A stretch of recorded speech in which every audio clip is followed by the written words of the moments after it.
Hello and welcome everybody. Welcome to Weighted to Win. It's good to be in the hot seat, and racing today takes us to the Vaal. We're on the classic track. Just a reminder, we'd love to engage with you. We've got various options of social media. The WhatsApp number is up on your screen. Please pop us a message. We've got Twitter, we've got YouTube, 4racing.tv online, and of course channel 240 on DSTV. So you won't miss a heartbeat when it comes to Weighted to Win. And we're looking forward to this 8-race program. I know overcast conditions in Johannesburg with a bit of rain about, but I think as it stands at the moment, hopefully we'll get through today's meeting. As I always do, I'd like to introduce my guests. We'll start off with Darren Burrows on the line. Darren, good to be catching up with you. Looks to be a nice card today out at the Vaal. Very nice card. I think we're going to clean up early in the card, race 1, 3 and 4. I think we've got the winners there and a nice value bet towards the end of the day in race 8. All right, lovely. Yep, does look to be a great card, and hopefully it'll be punter-friendly for all the guys out there. And, of course, Daryl Marie's with us. He's been studying the card for quite some time. Daryl, thanks for joining us, and I know we're chomping at the bit, aren't we? Yeah, we're really looking forward to this card. I think there's good money to be made. We're going to open up in the first, Brandon with number 7 Run for Cover. Very unlucky in his second start, his first run after a layoff. Himself and the winner pulled so well clear of the third place runner. I think they were close to 10 lengths clear of the balance of the field. And he's come out since then and he's run 2 placings. So in this sort of lineup, I'll be very, very disappointed if he has to get beaten. For the trifectas and quartets, I'd focus on number 3, Royal Raphael. Now, there is a form update for him. He ran 3rd, beaten 4 lengths by DJ Jr. during the week. But he did wear blinkers on that occasion. I see he doesn't get fitted with blinkers today. Well, as of yet, with regards to the car changes. But he does have his tongue tie fitted for the first time. From a neat draw, I think he's priced up in the region of 40-1. I'd float him in trifectas for 2nd and 3rd. All right, yeah, does look to be a lovely first race. Obviously, having a look at this particular contest, Run for Cover does look the horse they need to beat. Darren, you on the line. Tell us a bit about this horse, Run for Cover. I know opened in the region of 11-10. There has been a scratch in the stable companion, and Gogo Shesha has been scratched, but does look very hard to beat. The stable are very confident of him winning. Last time out, he was beaten by Ignatius, who I think is a smart horse, and he's actually running on Saturday, first run out the maidens. They pulled well clear. The drop-in trip's going to be ideal, so he should win quite comfortably. All right, so there we go, short and sweet. Run for Cover or anything. He really does look to be a very hard horse to beat. Ryan Munger teams up for Ashley Fortune in the silks of Greg Bortz, who will be watching. Let's go and have a look at these selections for the first race. It is the first leg of the bipots as well. Those bipots need to be on by 12:15. I see Darren Burrows over here. He's gone for the all to come. Run for Cover to win onto Duke of Sussex a place. So that probably does look the right play. Duke of Sussex loves the Vaal Classic track. Was very unlucky last time out. Just met a good type in the form of Gallic Tribe from the Brett Crawford yard. Let's have a look at see what Daryl Marie's doing. Daryl Marie, well, he's given us a bar pot. He's going to go with the 7 as a banker over here, being Run for Cover by 3 and 6, by banker 3, by 2 and 5, by banker 4, by banker 3, and the spends 400 Rand, and that'll give it to you 100 times. There's the QR code. Scan it, open up your cameras, and make sure that you get those bar pots on by 12:15. All right, so we're on to the first leg of the place accumulator. Just to give you some sort of ideas, a market guide. I see the 3-horse Karangatang at 22-10, the 2 Constable at 7-2, 6 Mover and Shaker 4-1. Good to have the return of Dice. That's number 1 at about 9-2 with the 4 set to go at 9-2. We're going to go off to Darren Burrows. Darren, does look to be a good race on paper. Obviously, if Karangatang arrives at the races in a good mood, we know he's got plenty ability. Yes, he's a top horse on his day. I'm just hoping that he trains on because he has been a bit disappointing of late. His comeback run, he was obviously in need of the run, but I would still say he was a bit disappointing because he was stopping quite badly the final 200 meters. But with improvement expected, could be the horse to beat. I've got respect for Constable. He's finding his best form. There is a form update. He ran 2nd behind Sheila, beaten under a length. That was a cracking effort. And then Dice returning after over a year off the track, but he's very capable. Yeah, it does look to be a great race on paper. Let's get the inputs of Daryl Marie. Daryl, we know that Karangatang's got the ability. He just needs to finish the race off. Constable, I thought a very good run over the weekend. If this race hasn't come too soon, must be a major factor. What's interesting regarding Constable, he ran second behind Sheila in the Golden Loom. He picked up a penalty on that occasion, so he's officially a 98, but because the weights were already out, he couldn't, and he didn't win. He doesn't shoulder that penalty. A few days later, so I've got my doubts. If the race doesn't come too soon, he's a player over here, because if he's a net 98, he's only 1.5 kilograms out with the best weighted over here, so he's really weighted to go well. Karangatang, I think he's going to run a better race up the straight. I like him over 1,000 meters up the straight, so I'll make him the horse to beat. Mover and Shaker, now he's very, very pacey, Brandon, but he tends to lack a finishing effort. He comes right back in trip. I see the tongue tie gets removed and the compression route goes on. So those equipment changes could play a part. Hopefully they have a positive impact, and he could be one for the shortlist of year. Really keen to see how Dice goes. It's a small but competitive field. He was a top sort, obviously had a very lengthy layoff. I don't know how he's going to act. But Karangatang's my topic. All right, yep, does look to be a great race on paper. Certainly looking forward to the first leg of the Place Accumulator. Let's go and see what they're doing in terms of selections. Daryl Marie's gone with a PA, 3 and 6 in the first leg, that being Karangatang as well as Mover and Shaker. By Banker 3, by 2 and 5, by Banker 4, by Banker 3, by 3, 5 and 11, by 2, 4 and 5, and 360 Rand will give it to you 10 times. So certainly a playable bet, and I think if you catch it a few times, we'll be in the pound seats. So make sure that you're on by 12.45. It's a great race to watch.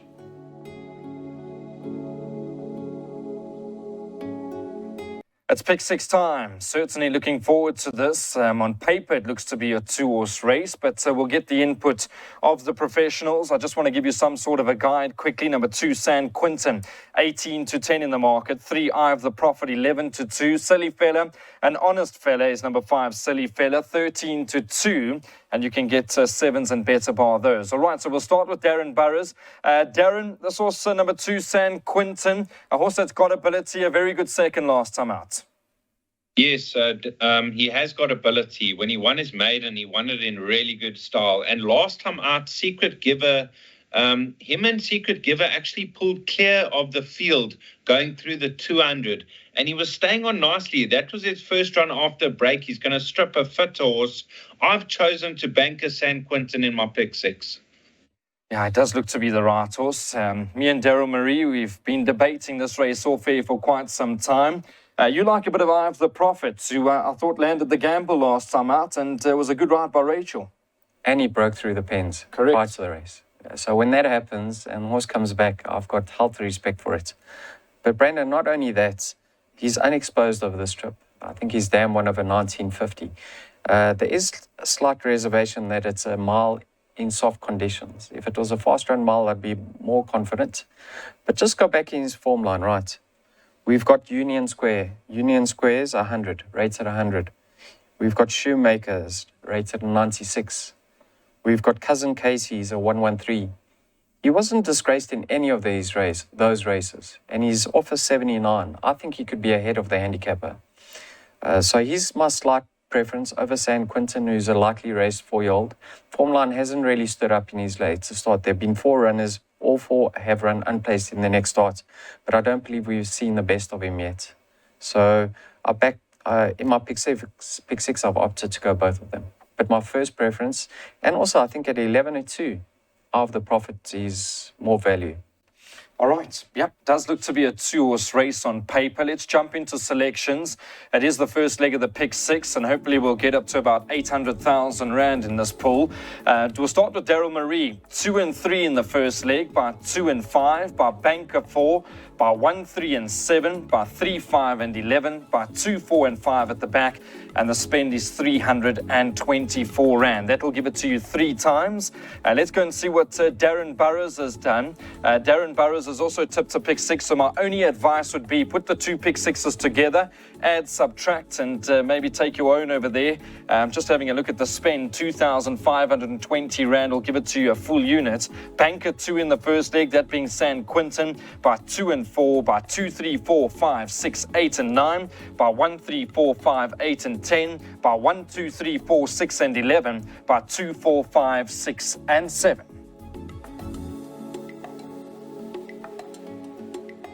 It's the first jackpot. Just having a look at the markets, and I really like a horse over here. I know that Darren Burrows and Daryl Marie on the same page. We'll touch on that horse in just a moment, just to give you an idea of the market. Number 2, Duke of Sussex, 7-2. 5, Climate Control at 5-1. 8, Kentalin Bays at 5-1. And the 1, Bay CA has gone 6-1 with Wolf's World, and you can get 7s and better. That's just a guide. Obviously monitor that right up until race time. We'll start with Darren Burrows on the line. Darren, I think we're reading from the same page. Duke of Sussex, I think 7-2 is a massive price. A big price. I think he's going to harden in the market. Duke of Sussex, now 4 from 5 wins on the classic track and a second. 2 out of 2 over course and distance. He's drawn 1. He's got Samanga Kamala in the saddle. That was a good effort last time out. He was staying on behind Gallic Tribe. They pulled well clear of the third horse. I think he's the right horse over Captain of Grit for second.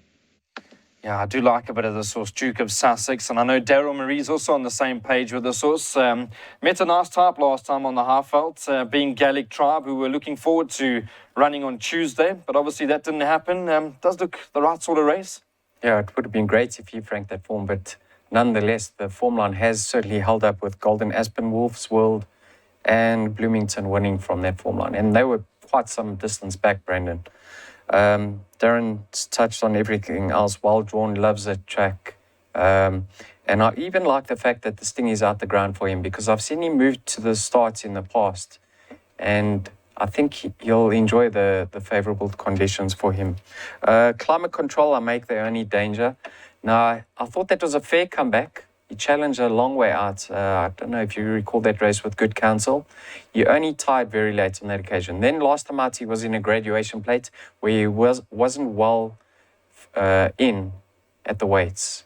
He was out by a good few kilograms on that occasion. Back in a handicap, he's having his peak run. Another horse I don't think we've seen the best of yet. So I'm really strong on Duke of Sussex, but I have opted to back him up with Climate Control. How's Duke of Sussex going to go when Bling pulls the doctor? Oh, let's hope fast. Let's hope fast, yeah. Beautiful. Yep, very strong rider is Samanga Kamala, and we're looking forward to him on Duke of Sussex. And Davy Shaw's got some lovely horses at the moment. Let's go and see what the guys are doing with selections. There's the jackpot up on your screen. First leg 2, 4 and 5. Second leg 2, 4, 5 and 9. Third leg 1, 3, 4, 5, 7, 8 and 10. By 1, 2, 3, 4, 5, 6 and 11. I like the play. 588 Rand is the spend in that jackpot. There's another slide we're going to have a look at. I see Darren Burrows strong on this horse, Duke of Sussex. He's currently 7-2 in the market, but we all of the opinion that he'll be very hard to beat. Jackpot 2. Looking forward to this, one of my favourite bets, and certainly looking forward to this particular race. It is over 2,000 metres. What I do want to do is just give you some sort of a guide, a game. Like I say, monitor right up until race time. Before I touch on that, don't forget we'd love to engage with you. Obviously, social media is a big thing these days, and we've got the option of WhatsApp, we've got Twitter, Channel 240 on DSTV, YouTube, and even an online platform being 4racing.tv, where you can catch all the action. So please engage with us. We'd love to improve the product, and the guys are doing some wonderful work at the moment. So 6 Tabby Cat is at 28-10, 4 Code Zeros at 4-1, it's 11-2 and better bar those. We'll start with Darren Burrows. Darren, having a look at this particular race, it is trappy, but there seems to be value as well. Yes, starting with your favourite Tabby Cat, I've got stamina doubts about this filly. So my first choice is Code Zero on that good second to Gilded Butterfly, who came out to frank the form from a one-draw. Caden Brewer riding well. I think she's the horse to beat. I've got respect for a horse like Franklin of her current rating. I think she'll run well. And then Linger No More and Sister Light are others to consider. Yeah, it's probably one of the more trappy races on the program. Let's get the input of Daryl Marie. Daryl, I know you're quite strong on a horse called Code Zero over here. Can you tell us a bit why? Well, this was my second best bet on the card, besides Run for Cover, who I hope by now is Trotero. Yes, Brandon, I think at 4-1 she's unbelievable value. Darren touched on the fact that Gilded Butterfly came out and franked by winning the Yellowwood handicap. She loves the course and distance. She's 2 from 3 on the classic track. I know if you go back in form, a filly like Linga No More has beaten her, but that was a comeback run over a mile. Distance too short, and she also needed that run. So I'll be very surprised if Code Zero doesn't reverse that form. And then Linga No More holds Princess Cash, who's my second pick. So I really think Code Zero represents a lot of value at 4-1. I'll be surprised if she doesn't start favourites. I think she'll be backed off the boards, and I think she'll deliver the goods. Princess Cash, now, the reason why she's my second pick is, on a fast run inside track, she's always on the back foot. So things really haven't been in her favour in her last couple of starts. I think with the sting out the ground, a longer run-in, she can unwind, and I expect to run on into the money. But for me, I've banked Code Zero in all my bets, and I've had a bet. And obviously, Caden Brewer, I mean, what more can we say about him? Just look how things started at Turfentine for him on Saturday. He ended up on the floor. He landed up banging home a few winners, and terrific ride, was it on Tuesday, with that horse Eternal Life? Yeah, I mean, he went through a quiet spell when he lost his allowance, but now his confidence is back. And I think he knows her, so he'll give her every assistance. Yeah, good rider. Good rider, very good rider is Caden Brewer. I know his dad will be watching Andrew as well as mum, and certainly wish him all the best going forward. Let's have a look at selections quickly. What we're going to do over here, it is Jackpot 2. There's the numbers up on your screen. First leg 2, 4, 5 and 9. By 1, 3, 4, 5, 7, 8 and 10. By 1, 2, 3, 4, 5, 6 and 11. By 2, 4, 5, 6 and 7. And the spend is 980 Rand.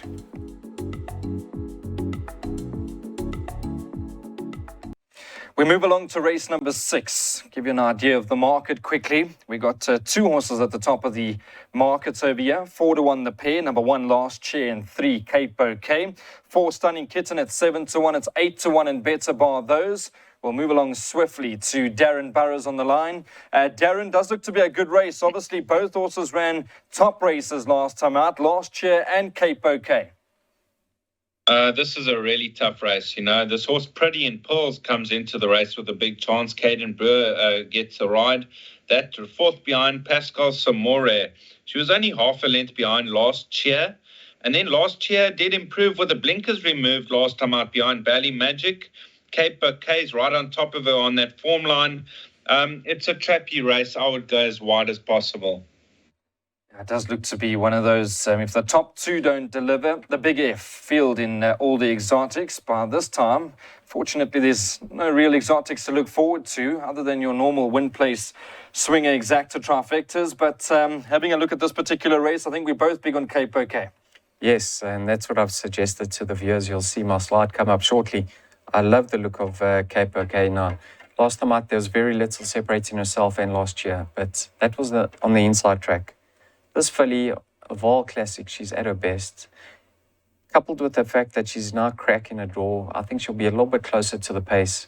And I'm really expecting her to reverse that form with Last Year. So she's my strong first pick, and I recommend a strike on her. Filly that I added in the exotics, Brandon, and I've never been a fan of her special charm.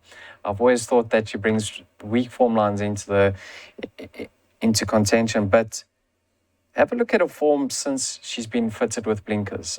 I don't believe it's the worst. I mean, she's run 2 lengths to Tom's Act, 2 lengths to Boundless Bash. Last time out on the polytrack, the 1400 was too quick for her. She never got into contention. And Rachel's won on her in the past.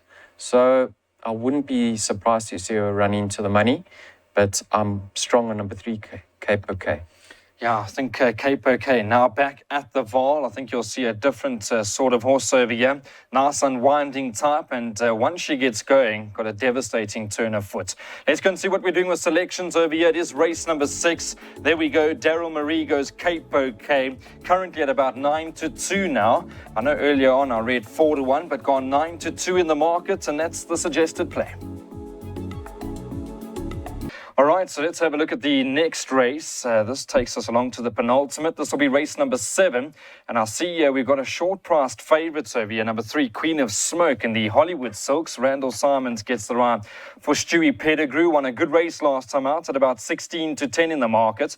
2 Lollapaloozas at 9-2, at 7-1, and better bar those. We'll start with Darren Burrows. Darren, this was one a good race last time out. I know it was all the rage. It was a big field, still very green, natural improvement. Big runner today?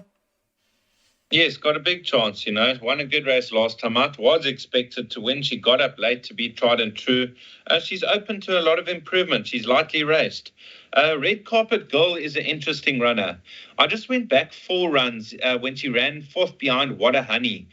We saw 3 direct winners from that form line. Rosenwind, What a Honey, and another one, Golden Aspen. And Red Carpet Girl had nowhere to go at the 200. She was a very unlucky loser that day. Her penultimate start wasn't a bad effort behind Kalahari Blue, but last time out was disappointing. So I'm hoping she can bounce back at a price. And then Lollapalooza, dropping in trip, rating down, should be competitive. And of the rest, I thought Grisha has a small chance. Okay, so just reading in between the lines, Darren obviously thinks it's quite an open race behind the favourite being Queen of Smoke. Daryl, what do you make of the race? Obviously, beat Tried and True in the maidens, was a big field, was entitled to be all at sea, but we know that they do come on from run 1 to run 2, and from there it's natural improvements going forward. So what do you think of this horse today? Coupled with the fact that she's had some time off the track, she could certainly strengthen up. I mean, she's lightly raced. We haven't seen the best of her yet. So she's got more to offer. I think there's some value in number 10 over here, Grecia. Brandon, have a look last time at the race that she contested. She ran in a graduation plate. She was out at the weights. She achieved a rating of 69. Now she's off a 54. That's 7.5 kilograms well in based on that effort. She has to reproduce a similar effort here to be taken seriously. But she's got a neat draw. No weight to shoulder. I'm hoping she can follow up on that effort, and I do expect her to be in the money. I think she is representing value at her current odds of 10-1. So I'm going to suggest that each way strike on number 11, Grecia. But if you like her chances, I mean, Meteoric has her stone cold on that 1 run behind Coco Hill. She beats her, and she's 5 kilograms better off. She's got a 1 draw. She's very quick. I don't know how she's going to act in the soft underfoot conditions, but if she gets away from them, I wouldn't be shocked to see her hold on. But I think Grecia's going to be in the money. So, yes, number 11 each way. I know you're a ratings man, and we do need to try and beat the handicapper. But what do you make of the source of a 79 out of the maidens, the favourite? Yeah, I don't know where she stands, to be quite honest, because I know that from the get-go, they've always rated her. They've always said she's got ability. And I think the penny hasn't quite dropped yet, so she could be ahead of the handicapper. I've got no doubt about that. Is she 100% fit after her rest? I don't think so. But yes, I don't think the handicapper's near a mark yet. Okay, beautiful. All right, so there we go. That's the inputs of Darren Burrows and Daryl Marie. Let's jump into selections for the penultimate today. I see Daryl Marie's gone for some value. Each way play, number 11, Grisha. I wonder what price this is. I just want to glance over and see. You can get about 8-1. Sure, race time. After Daryl Marie's had his little nibble, probably going to favourites. Trust me, his nibble's a big nibble. So let's see. You want to get involved the 8-1 early. The lucky last is upon us, and we all want to try and get out of trouble. Hopefully by this time you're up a few South African rands and your pockets are full, your wallets are full, because there's still some fantastic racing to come your way on Channel 240 throughout the weekend. So let's try and hit them hard over here in the last. I see the favourites, number 2, Tyconaut at 5-2. Gavin Larina rides for Roy Magna. 5, Spielberg. probably strip a bit fitter this afternoon. 9 to 2, 6 is at 9 to 2. It's 10s and better, and there's been a bit of money for Epic Dream as well, who shortened up into 10 to 1. So we'll start with Darren Burrows. Darren, looks to be a great race on paper. It's the lucky last. What are we doing to get out of trouble here? Brandon, we're going to have a strike on Epic Dream. I've been nibbling at this horse. He was 16s into 10s. He rushed the gate last time out. I thought he was handicapped to win last time out. He rushed the gate, and then the gate opened, and he actually lost a couple of lengths. He was staying on 3 lengths off Samuel Salt. Had he jumped, I believe he would have just about won the race. So I'm going with Epic Dream to win. I've got respect for the 3-year-old Taikonaut. Last time out, I actually fancied him, and he didn't show that natural speed that he normally shows, and he was blowing after the race. So he's open to improvement. And then Power Broker is an interesting runner. All right, so that explains that. 16 to 1, 10 to 1. There's Darren Burrows nibbling away. He's left us with the 10s. Are we going to follow up with the 10s and shorten it even further? Absolutely. The only thing is, he is a 7-year-old, Brandon, and his last one was 660 days ago. Where were you 660 days ago? I can tell you I was under immense pressure. I was under big pressure. Well, I fancy it too. I thought that was an unbelievable effort, and the handicapper dropped him a pound after that race. So he's very well in, having his peak run. I think he's going to get a nice toe through from Spielberg. They're drawn alongside each other. Spielberg's certainly going to go out and do his business. If he can just break well this time around, latch on, I'm hoping he can finish it off and land the gamble of here. Health respect for Taikonaut. I don't think we've seen him at his best around a bend. I think he's much better up the straights. He likes to blitz early, and that's where he wins his races. He puts his opposition on the back foot from the get-go. And I think certainly going to strip fitter, back up the straights. I'll make him a serious run over here. We saw that form line being franked with Flower Bomb and Chai Varner winning from there. So I think it is a racing too. Spielberg, I think, will enjoy the underfoot conditions. I think he's going to appreciate the sting out the ground. Wouldn't be shocked to see him win, but I do believe Epic Dream's got a chance of reversing that form. So Taikonaut and Epic Dream to fight it out. And obviously by this time we'll have some sort of an idea, Daryl, as to where you want to be in terms of a straight line. Your opinion, down the straight, where would you want to be? As of now, before the race meeting starts, I'd like to be drawn towards the outside, possibly. Did they have races up the straight? No, on Tuesday, on the classic track. You asked me where I was 660 days ago. I can't remember where I was 2 days ago. But look, it'll be interesting to know, because I know that there's many punters that we engage with, and they want to know, do you back a horse drawn to the outside? Do you back a horse down the middle, the inside? There are certain guys out there that say there's no bias. If you've got a horse underneath you, you've got a chance. A lot hinges on where the pace is. And I think with Spielberg in the race, he's not going to be lacking toe down the inside. He's going to be in the firing line from the jump. We did have a race down the straight, didn't we? It was the only race down the straight before we moved to the classic track, wasn't it? Yeah, no, because we're on the outside. Yeah, but I'm talking about the classic track. Did we have a race up the straight? Oh no, we didn't. Not as far as I remember. No. Okay, all right. Well, let's see how the draw pans out during the day, and hopefully it's fair throughout the evenly across. And Epic Dream, let's shout him home. All right, so there we go. Yeah, thank you very much to the guys. Let's quickly have a look at these selections, and then I'll officially say goodbye. Interesting last segment. We're all trying to remember where we were 2 days ago. Can you believe that? Each way, number 4, Epic Dream. Darren Burrows been nibbling at that, and Daryl Marie will be taking chunks of that. So there we go. That's how we're going to wrap it up. Let's quickly go back to our guest. Thank you very much to Darren Burrows. Darren, thanks for your input. It's always great to catch up, and hopefully the Western Cape's treating you well. Thank you, Brandon. Tomorrow's Fairview card, very difficult, but look forward to Saturday. I would suggest a nice early treble, Jet Dark into Quantum Theory, into Flightline in the Breeders' Cup, a nice little treble. All right, lovely. Thank you very much to Darren Burrows. And finally, I just want to say goodbye to Daryl Marie. Daryl, thanks for your hard work. Obviously, tongue-in-cheek. We love having a bit of fun on the show. I think between the two of us, we can't put 2 rand together the way we punt.